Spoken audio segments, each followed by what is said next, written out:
அனைவருக்கும் வணக்கம். 12 லக்னத்தில் பிறந்தவர்களுக்கும் எப்பொழுதுமே குறைவில்லாத செல்வத்தை தரக்கூடிய கிரக அமைவு எப்படி இருக்க வேண்டும்ன்றது தான் இந்த பதிவில் பார்க்க போகிறோம்.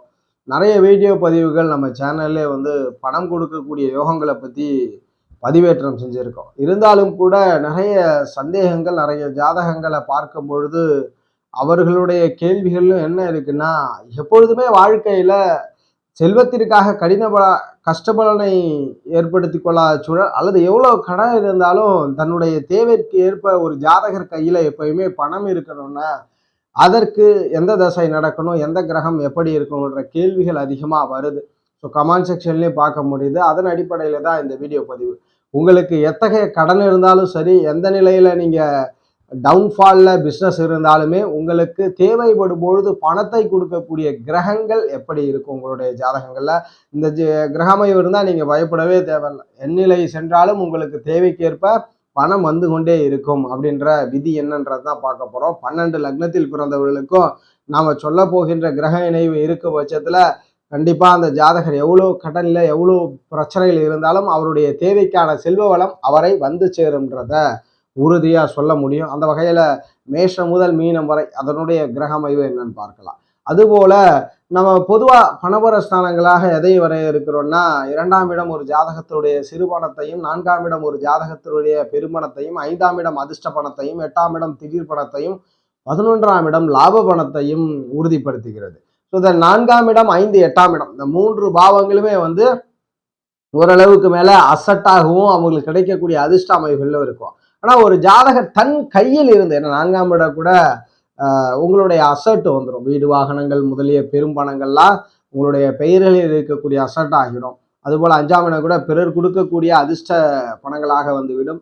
8ஆம் இடம் திடீர் பணம், எதிர்பாராமல் கிடைக்கக்கூடிய பணம். ஆனால் உங்களுக்கு தேவைப்படும் பொழுதெல்லாம் உங்க கையில அந்த ஃப்ளோ ஆஃப் இன்கம் அப்படின்றது உறுதிப்படுத்தக்கூடியது 11ஆம் இடமான லாப பணமும் 2ஆம் இடமான தனபாவமும் குறிக்கக்கூடிய 11ஆம் இடங்கள் ஒருவருக்கு தொடர்பு கொண்டு இருக்கிறதோ அவருக்கு கண்டிப்பா எப்பொழுதுமே பணம் வந்து செல்லக்கூடிய வழியானது ஏற்படும். எப்பொழுதுமே இவர் இல்லைன்னா கூட இவருக்கு யாரோ ஒருவர் அந்த பணத்தை கொண்டு செல்லக்கூடிய பாகிய நிலைமை ஏற்பட்டுரும். ஆனா இது கண்டினியூவா நடந்துகிட்டே இருக்கணும். இந்த 11ஆம் இடம் தொடர்பு இருக்கு, ஓகே, ஒன்றும் பிரச்சனை இல்லை. ஆனா இது கண்டினியூவாக தொடர்ந்து அவர் என்ன வறுமையில சென்றாலும், என்ன பிசினஸ் டவுன்ஃபால்ல போனாலும், வேலை டவுன்ஃபால்ல போனாலும் அவருக்கு தேவைன்னா அந்த காரியத்தை நிறைவேற்றிக்கணும்னா அதற்கு 9ஆம் இடமான பாகியஸ்தானமும் துணை இருக்கணும். 2, 11, 9 இந்த காம்பினேஷன் எவர் ஜாதகத்துல நிகழ்ந்து இருக்கிறதோ அதுல ஸ்தான பலம் பெற்ற நிலையில இருக்கோ அந்த ஜாதகருக்கு என்ன பணத்திற்கு தேவையோ அந்த பணத்தை பூர்த்தி செய்யக்கூடிய நிலையை அந்த கிரகங்கள் கொடுத்துக்கிட்டே இருக்கும்.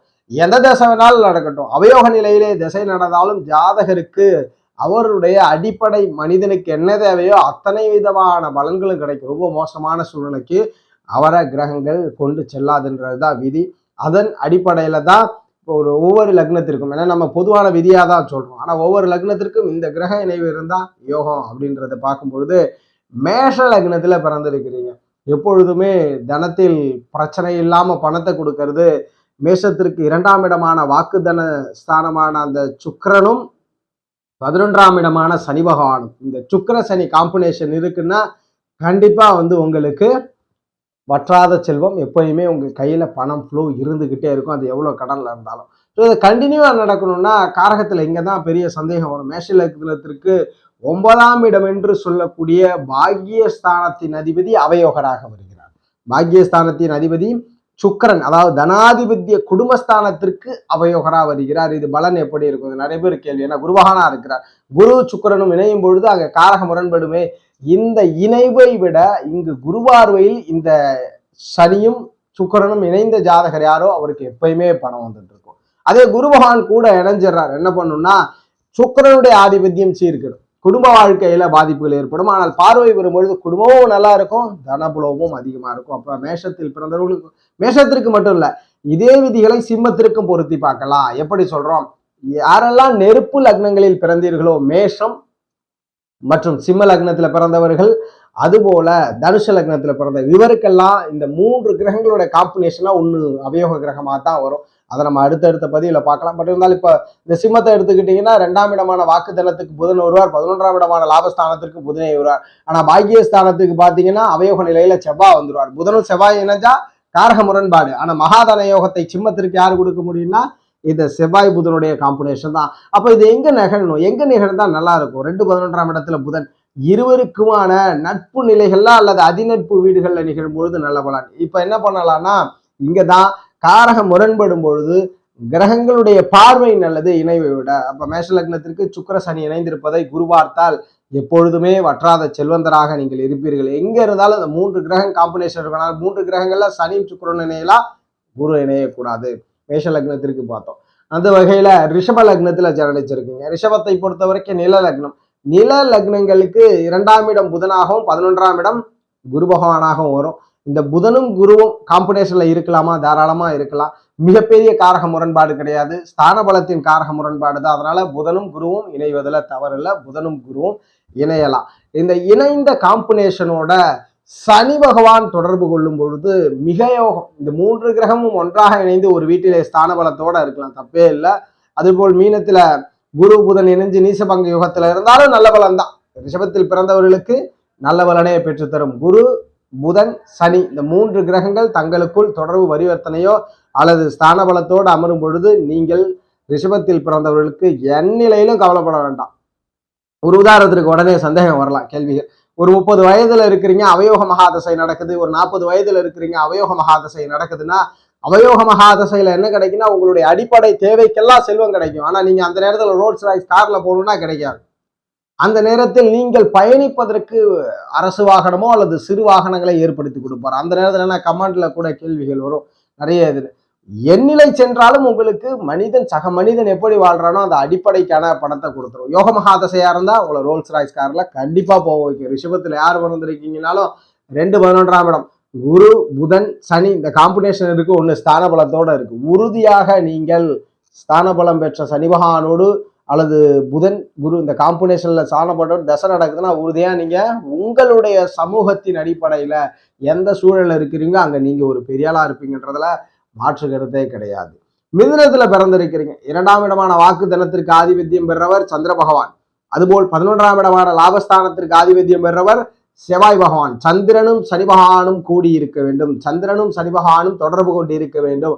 இந்த தொடர்பை மிதுனத்தில் பிறந்தவர்களுக்கு உறுதியாக கும்பமனைக்கு அதிபதியான சனி பகவானுடைய தொடர்பு இருக்கணும். இங்க காரக முரண்பாடு வரலாம். சனியும் சந்திரனும் இணையக்கூடாது, இணைஞ்சா அது புணர்ப்பு தோஷம்லாம் சொல்லுவோமே அப்படின்னா இங்குதான் யாருக்கெல்லாம் இப்ப நெருப்பு ராசியை பார்த்தோம், 11ஆம் இடம் பாதக அமைவுகள்ல வந்துச்சு. அதாவது அங்கு காரக முரண்பாடு.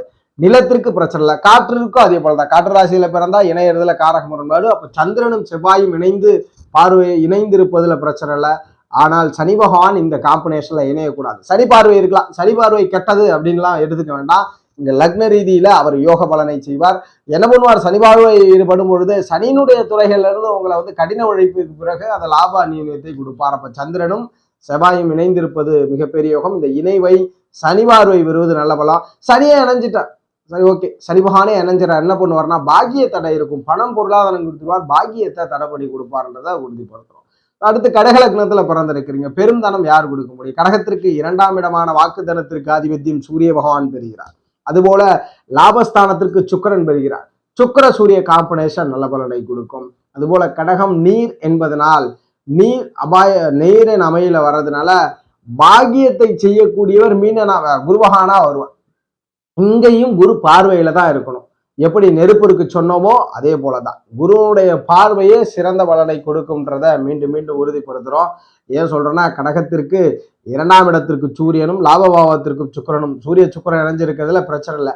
ஆனால் குருவோடு இந்த நிகழ்வு இல்லாமல் குரு பார்வையில இருக்கும். சரி, குருவோட இணைஞ்சிடற குரு இருக்கு, குரு சுக்கிரன் சூரியன் காம்பினேஷன் கடகதாக்குந்திரருக்கு என்ன பண்ணும், பணம் கொடுக்கும். ஆனால் குடும்பம் பாக்கியத்துல தடையை கொடுத்துருன்றத மீண்டும் மீண்டும் உறுதிப்படுத்தி சொல்றோம். அந்த வகையில கடகத்தில் பிறந்தவர்களுக்கு சூரிய சுக்கிரன் இணைவும் அதை குருவார்ப்பதும் மிகப்பெரிய பணத்தையும் மிகப்பெரிய செல்வாக்கையும் கொடுக்க கடமை பற்றி இருக்கிறதுன்றத உறுதிப்படுத்துறோம்.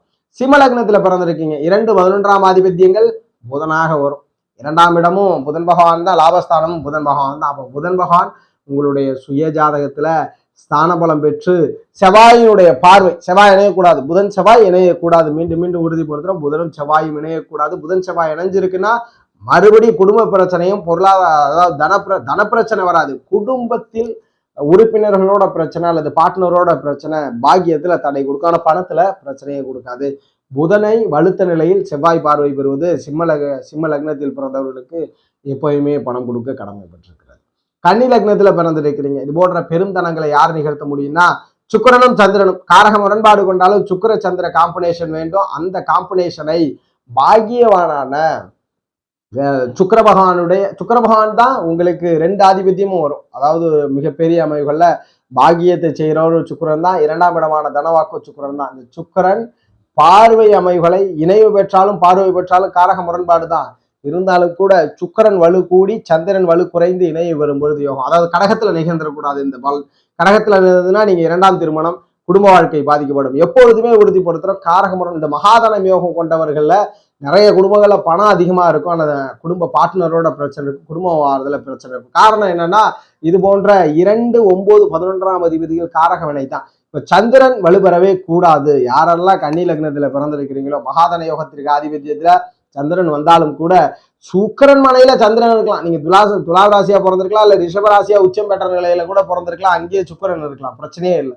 ஆனால் கடகத்தில் வலுத்து இருந்தால் குடும்ப பிரச்சனை. மற்றபடி பணம் கொடுக்கறது தான் பார்க்கறதுனால இந்த சுக்கிரனும் சந்திரனுடைய காம்பினேஷன் இருக்கிறது அதிக வெற்றியை, அதிக பணத்தை கொடுத்துக்கிட்டே இருக்கும். நீங்க துலாம் லக்னத்துல பிறந்திருக்கிறீங்க, லாபத்திற்கு சூரிய பகவான் ஆதிபத்தியம், தனத்திற்கு செவ்வாய் ஆதிபத்தியம். செவ்வாயும் சூரியனும் இணைஞ்சிருக்கிறது, செவ்வாய் சூரிய காம்பினேஷன்.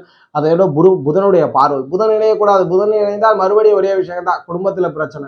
இப்போ மகாதன யோகத்துல முக்கியமாக பார்க்கப்படுது சில லக்னங்களுக்கு மட்டும் 9ஆம் அதிபதி பார்வை பெறணுமே தவிர இணைவு பெறக்கூடாது. அப்படி இணைவு பெற்றால் செவ்வாய்க்கு ஸ்தானவலு குறைந்து புதனுக்கு ஸ்தானவலம் அதிகரித்து இருக்கணும். ஒரு உதாரணத்திற்கு இந்த நிகழ்வானது எங்க நிகழலாம், கன்னிமனையில கூட நிகழலாம், மிதுனமனையில கூட நிகழலாம், அல்லது சிம்ம மனையில கூட நிகழ்ந்தால் யோக பலனை பெற்றுத்தருன்றதை உறுதிப்படுத்துறோம். அப்ப செவ்வாய் புதன் சூரியன் இந்த காம்பினேஷன் வந்து துலாத்திற்கு பெருந்தன யோகத்தை, வற்றாத யோகத்தை கொடுக்கிறது. விருச்சக லக்னத்துல பிறந்திருக்கிறீங்க, 2, 11ஆம் இடத்திற்கு யார் ஆதிபத்தியம்? விருச்சகத்திற்கு 2ஆம் இடமான தனாதிபத்தியத்திற்கு குரு பகவானும், லாபாதிபத்தியத்திற்கு புதன் பகவானும் வருகிறார்கள். அதுபோல விருச்சகத்திற்கு பாக்கிய ஆதிபத்தியம், பாக்கியத்தை கொடுக்கக்கூடிய நிலையில சந்திர பகவான் வருகிறார். அப்ப சந்திரன் குரு 2 பேரும் இணைஞ்சிருக்கலாம். புதன் இந்த நிகழ்வு எங்க நிகழ்ந்தா சிறப்பு? குருவோட மனைகள்ல நிகழ்ந்தா சிறப்பு, சந்திர மனையில நிகழ்ந்தா சிறப்பு. கன்னி மனையில நிகழக்கூடாதுன்றத உறுதிப்படுத்தி சொல்றோம். கன்னி மனையில நிகழவே கூடாது. நிகழக்கூடியவை குருவுடைய மனையிலும் கடகமனையிலும் நிகழலாம். குருவோட மனையிலான தனுஷிலும் மீனத்திலும் நிகழலாம். இந்த நிகழ்வு மிகப்பெரிய யோகத்தை, மிகப்பெரிய அதிர்ஷ்டத்தையும் கொடுக்கும். அதுபோல் தனுஷு லக்னத்துல பிறந்திருக்கிறீங்க, பெருந்தன யோகத்தை கொடுக்கறது சனி பகவானாகவும் சுக்கிரனாகவும் வர. சனி சுக்கிரன் ஒன்னா இணைஞ்சிக்கலாம், பிரச்சனையே இல்லை. அங்க சூரிய பகவான் லாபஸ்தானத்திற்கு, அதாவது லாபஸ்தானத்திற்கு ஆதிபத்தியமாக சுக்கிர பகவானே வருகிறார். உங்களுக்கு 2ஆம் இடத்திற்கு சனி பகவானும், 11ஆம் இடத்திற்கு சுக்கிர பகவானும் வருகிறார். பாக்கிய ஆதிபத்தியத்திற்கு வரக்கூடியவராக சூரியன் வருகிறார். இந்த மூவருமே இணைஞ்சு சனி பகவானும் சூரியன் இணையலாமான்னா பகைமை பெறுகிறார். இப்போ எங்கு நடக்கலாம் இந்த நிகழ்வுனா, நிகழக்கூடியது துலாத்துல அவர் நீசபங்க யோகத்துல கூட சூரிய பகவான் இருக்கலாம். அவர் மகரத்திலே வந்து அமரக்கூடாது. மகரத்தில் வந்து அமர்ந்தார்னா பிரச்சனை, தடைப்பட்ட பாக்கியம், தடைப்பட்ட ஆதிபத்திய ரீதியில பிரச்சனையை கொடுத்துறார். நிகழக்கூடியது துலாத்திலும் சிம்மத்திலும் இந்த 3 கிரகங்கள் இணைந்து இருப்பது நல்ல பலன். ஒருவேளை சனி பகவானும் சுக்கிரனும் இணைஞ்சிருக்கிறார்கள், எங்கு அந்த மகரமனையிலே இந்த நிகழ்வு இருக்கிறது. லக்னத்தில் சூரியன் இருந்தா கூட பரவாயில்ல, 2, 11ஆம் அதிபதி இருந்தா கூட, ஆனால் அந்த 3 கிரகங்களும் ஒன்றாக இணையும் பொழுது கவனமா இருக்கும். நெருப்பு லக்னங்களுக்கு மட்டும் இந்த விதி இருக்கு. அப்ப இது சிம்மத்திலோ துலாத்திலோ நிகழ்ந்தால் நல்ல பலன். அதுபோல மகர லக்னத்துல பிறந்திருக்கிறீங்க, 2ஆம் இடமான வாக்குத்தனத்திற்கு சனி பகவான் தான், 11ஆம் இடத்திற்கு செவ்வாய். சனியும் செவ்வாயும் இருக்கிறார்கள். சனி செவ்வாய் ஒன்னா இணைஞ்சிக்கலாமா? காம்பினேஷன்ல பிரச்சனை இல்லை. சனி பகவானும் செவ்வாய் இணையலாம். காரகத்துல வேகமானவர், பொறுமையானவர் கூட. பாக்கியவானான புதனோட இணைஞ்சா பிரச்சனை, குடும்பத்துல ஸ்ட்ரகிள், குடும்பத்துல பிரச்சனைகள் இருந்துகிட்டே இருக்கும். ஆனால் இந்த காம்பினேஷன் நிகழ்றது எங்க நிகழ்ந்தா மகரமனையில நிகழலாம். மகரமனையில 2 11ஆம் அதிபதியோ அல்லது பாக்கியவானோ இணையலாம். அது போல பாத்தீங்கன்னா கண்ணில நிகழலாம், கன்னிமனையில நிகழலாம், மிதுனத்துல நிகழலாம். ஆனால் செவ்வாயினுடைய மனையில் நிகழக்கூடாதுன்றதை உறுதிப்படுத்துறோம். காம்பினேஷன்ல புதன், செவ்வாய் மற்றும் சனி பகவானுடைய காம்பினேஷன் மகரத்திற்கு.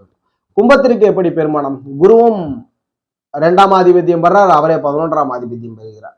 பாக்யதிரி ஆதிபத்திய சுக்கிரன், குரு சுக்கிரன்னா இணையலாமா? சாதகம் இல்லைன்னா குரு சுக்கிர நிகழ்வுகள் லக்னத்தில் நிகழலாம், 12ஆம் இடத்தில் நிகழலாம், அல்லது 4ஆம் இடத்திலே நிகழலாம், அல்லது 9ஆம் இடத்துல நிகழலாம். மாறுபட்டு குடும்பஸ்தானத்திலே நிகழ்ந்தால் உச்சம் பெற்ற சுக்கிரனாகி குருவாகி குடும்ப வாழ்க்கையில் ஏற்படுவார். அப்ப இந்த குரு சுக்கிரன் தான் மகரத்திற்கு யோகத்தை கொடுக்கணும். இந்த குரு சுக்கிரன் ஒன்றாக நிகழ்வதில் சுக்கிரன் ஸ்தானபலம் வரணும், குரு ஸ்தானபலம் குறையணுன்றதை உறுதிப்படுத்துறோம். மீன லக்னத்துல பிறந்திருக்கிறீங்க, பெரும் யோகம், பெரும் செல்வ யோகத்தை கொடுக்கணும்னா வாக்குத்தல குடும்பஸ்தானத்திற்கு செவ்வாய் ஆதிபத்தியம் பெறுகிறார், லாபஸ்தானத்திற்கு சனி பகவான் ஆதிபத்தியம் பெறுகிறார், பாக்கியஸ்தானத்திற்கும் செவ்வாய் ஆதிபத்தியம் பெறுகிறார். அப்ப 2 9ஆம் ஆதிபத்தியங்களை செவ்வாய் பெற்று சனி பகவான், இந்த நிகழ்வு மேஷத்துல அவர் நீசம் பெற்ற நிலையில கூட சனி பகவான் இருக்கலாம். மேஷத்துல நிகழலாம், விருச்சகத்துல நிகழலாம், தனுசுல நிகழலாம், மீனத்திலே நிகழலாம். இந்த நிகழ்வு நிகழும் பொழுது பணத்தை கொடுத்து கொண்டிருக்கின்றத உறுதிப்படுத்தும். ஸோ நம்ம மேல இந்த பதிவுல பார்த்தது ஒரு ஜாதகத்திற்கு இந்த மகாதனங்கள் அல்லது பெரும் யோகம்.